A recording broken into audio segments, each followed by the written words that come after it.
জয় মা বলে জগদীপ। নমস্কার, অ্যাস্ট্রোবিয়াসে সকলকে স্বাগত জানাই। আশা করি সকলে ভালো আছেন। আজ আমরা মান্থলি রাশিফল নিয়ে আলোচনা করবো এবং আজকে আলোচনা করবো 2025 অক্টোবর মাস কেমন যেতে চলেছে কুম্ভ রাশির জাতক বা জাতিকাদের সেই নিয়ে। শুরুতেই বলবো, এই আলোচনা আপনাদের জীবনে 40 থেকে 50 ভাগ ফলিত হবে। কেউ দয়া করে ভাববেন না এটা 100% ফলিত হতে চলেছে। তার কারণ হচ্ছে বর্তমান পরিস্থিতি অনুযায়ী যার ব্যক্তিগত লগ্নগোষ্ঠীর পরিস্থিতির সঙ্গে যতটা বেশি ম্যাচ করবে তার সঙ্গে ততটাই বেশি ফলিত হবে। এটা কারোরই ব্যক্তিগত লগ্নগোষ্ঠী নিয়ে আলোচনা নয়, সেটা মাথায় রেখে দেখবেন। এর উদ্দেশ্য হচ্ছে যা কিছু ভালো রয়েছে তাদেরকে যেন ভালোভাবে প্ল্যান করতে পারেন এবং যা কিছু নেগেটিভ বা খারাপ রয়েছে তাদেরকে যেন সতর্ক বা সাবধান হতে পারেন। যারা বিদ্যার্থী পরীক্ষার্থী রয়েছেন তাদের উদ্দেশ্যে বলবো, সর্বস্তরে ছোট থেকে একেবারে উচ্চশিক্ষায় যারা রয়েছেন, পড়াশোনা করছেন, তন্ত্রমন্ত্র জ্যোতিষ নিয়ে পড়াশোনা করছেন, আপনাদের কিন্তু 19 তারিখ পর্যন্ত সময়টা বিশেষভাবে ভালো। তারপরেও কিন্তু সময়টা ভালো থাকছে, তবে 19 তারিখ পর্যন্ত বেশি ভালো। যারা কম্পিটিটিভ এক্সামের জন্য চেষ্টা করছেন, যারা সরকারি পরীক্ষার জন্য চেষ্টা করছেন, তাদের জন্য বলবো 17 তারিখ থেকে সময়টা ভালো থাকছে। প্রেম ভালোবাসার ক্ষেত্রেও কিন্তু 19 তারিখ পর্যন্ত বিশেষভাবে ভালো, তবে তারপরেও কিন্তু মোটামুটি 60% আপনাদের ভালো যাবে সময়টা। নিজেদের বোঝাপড়া উন্নত হবে, আপনাদের কিন্তু ঘোরাফেরা আনন্দ উল্লাস থাকছে, একে অপরকে সাহায্য করুন। তবে এটা মাথায় রাখবেন যে 9 তারিখের পর অর্থাৎ 10 তারিখের থেকে কিন্তু ভালো থাকলেও কখনো কখনো অমীমাংসিত কিছু আলোচনা বা ভুল বুঝাবুঝি হতে পারে। তাছাড়া কিন্তু আপনাদের বেশ ভালো যাবে এই মাসটা। যারা হাজব্যান্ড ওয়াইফ রয়েছেন তাদের উদ্দেশ্যে বলবো, 9 তারিখ পর্যন্ত আপনাদের কিন্তু রোমান্টিকতা আকর্ষণ বেশ ভালো থাকবে এবং আপনারা কিন্তু মোটামুটি ভালো সময় কাটাবেন। 10 তারিখ থেকে কিন্তু কিছু ভুল বোঝাবুঝি, অমীমাংসিত কিছু আলোচনা হতে পারে, তবে আপনাদের কর্মের জায়গাটা ভালো থাকছে।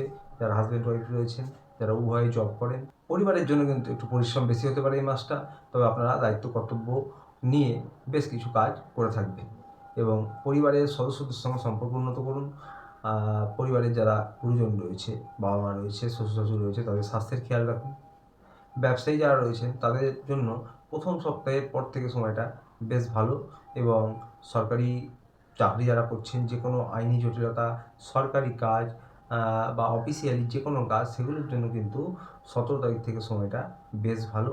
17 তারিখের পর থেকে সেই কাজ আপনাদের এগোবে, সেই অফিসিয়ালি কাজ, সরকারি কাজে আপনারা সফলতা পাবেন। রাজনৈতিক ক্ষেত্রে যারা রয়েছেন তাদের জন্য কিন্তু 17 তারিখের পর থেকে সময়টা ভালো থাকবে। প্রমোশন, পদোন্নতি হতে পারে। যারা সিনিয়র কলিগ, বস, ম্যানেজার রয়েছে তাদের সহযোগিতা আপনাদের জন্য উপকারী হবে, তাদের সঙ্গে সম্পর্ক উন্নত রাখুন। 19 তারিখের পর থেকে দূরস্থান যাওয়া, শহরের বাইরে, রাজ্যের বাইরে, দেশের বাইরে, সেই কাজে কিন্তু সফলতা পাবেন। যে কোনো ইস্যুতেই হোক আপনারা কিন্তু দূরস্থানে যেতে পারবেন। খরচ বৃদ্ধি হবে, তবে খরচের উপরও নিয়ন্ত্রণ করতে পারবেন চেষ্টা করলে। 19 তারিখের পর থেকে অর্থনৈতিক পরিকাঠামো মোটামুটি ভালো থাকছে। ব্যবসার জন্য কিন্তু প্রথম সপ্তাহের পর এবং সরকারি বেসরকারি চাকরি বা আরও সকলের উদ্দেশ্যে বলবো যে 17 তারিখ থেকে কিন্তু আপনাদের সময়টা মোটামুটি ভালো থাকছে। কাজের চাপ বাড়তে পারে, কাজের জায়গায় কিছু পরিবর্তন হতে পারে, যে কোনো কিছু। তো স্বাস্থ্য নিয়ে বলবো, বদহজম, পেটজনিত, লিভার কিডনি স্টমাকজনিত টুকটাক সমস্যা, বাড়ির খাবার খাওয়ার চেষ্টা করুন যতদূর সম্ভব, বাইরের খাবার এড়িয়ে চলুন। এবং চোখের সমস্যা, দাঁতের সমস্যা, মাথা ধরা, মাথা যন্ত্রণা, অ্যালার্জি, ইনফেকশন টুকটাক এগুলো হতে পারে।